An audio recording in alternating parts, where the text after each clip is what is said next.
We have some clients who are actually becoming enlightened as to is that the right word? Yeah, okay. Actually, it's a good word.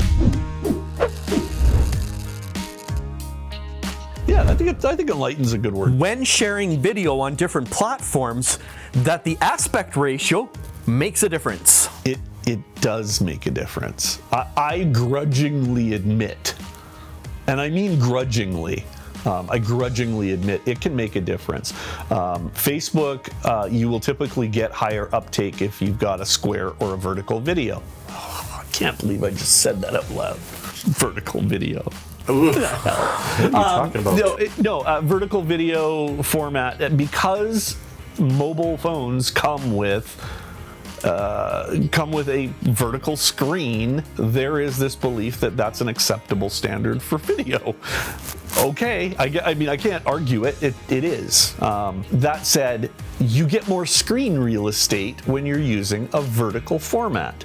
Even a square format will give you more screen real estate on a Facebook or on an Instagram or on a LinkedIn.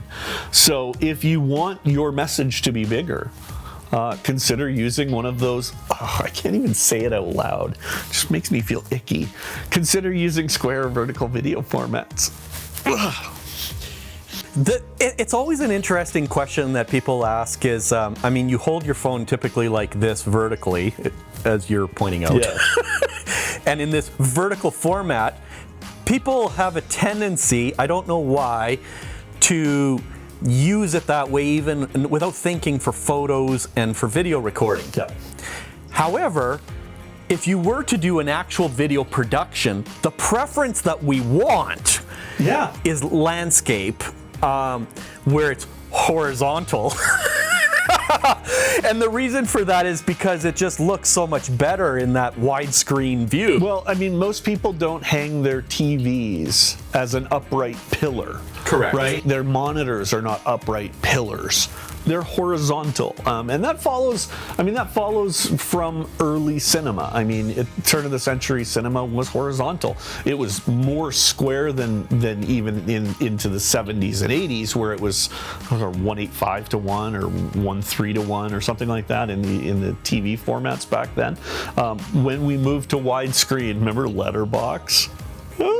When we moved to widescreen, we moved to what was considered sort of a cinema standard of 16 by 9. Even now, the cinema, movies still haven't quite figured out what format is right, and it tends to be more based on the content. So perhaps that's a better way to look at it. Maybe I should stop hating on vertical video, because I love CinemaScope, and that's what 2.4 or 2.35 to 1. It's really wide, super crazy, Technicolor. Woo! Maybe I should be a little nicer to Facebook and to LinkedIn and say, okay, well, vertical video, maybe it fits those platforms better. So understand your audience. So shoot for your audience. If your audience is on Insta, I think 4:5 is the preferred aspect ratio on Instagram. Vertical 4:5, so slightly taller than it is wide. On Facebook, I believe it's 1:1. So it's square, or horizontal. It really depends on what you're shooting. Again, tools, we've talked about that before. The best camera to use for your project is the one you have.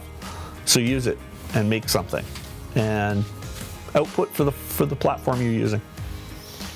And do note that when you are recording your video content, that if you're working with whatever editing software you happen to be doing it yourself or with a video editor, you can repurpose that content and export it in different formats for the different platforms.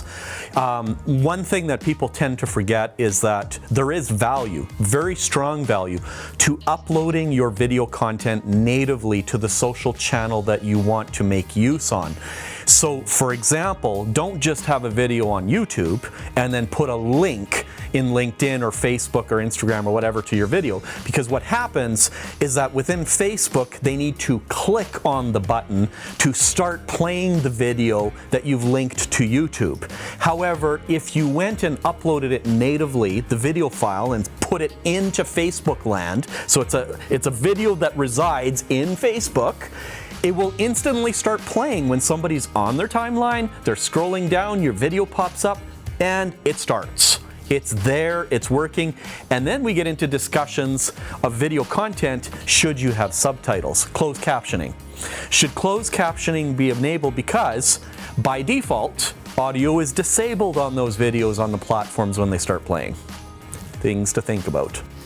If Facebook Land was a real theme park, how long do you think it would be in business? I think The Simpsons would have a great time making some kind of episode or entire season on that. Facebook Land? Facebook Land. Yeah. They'd sell balloons of thumbs up just to let people let them go in the parks. And in the stadiums, people would be having those big hands that look like thumbs up. that look like thumbs. Food for thought. Thought for food.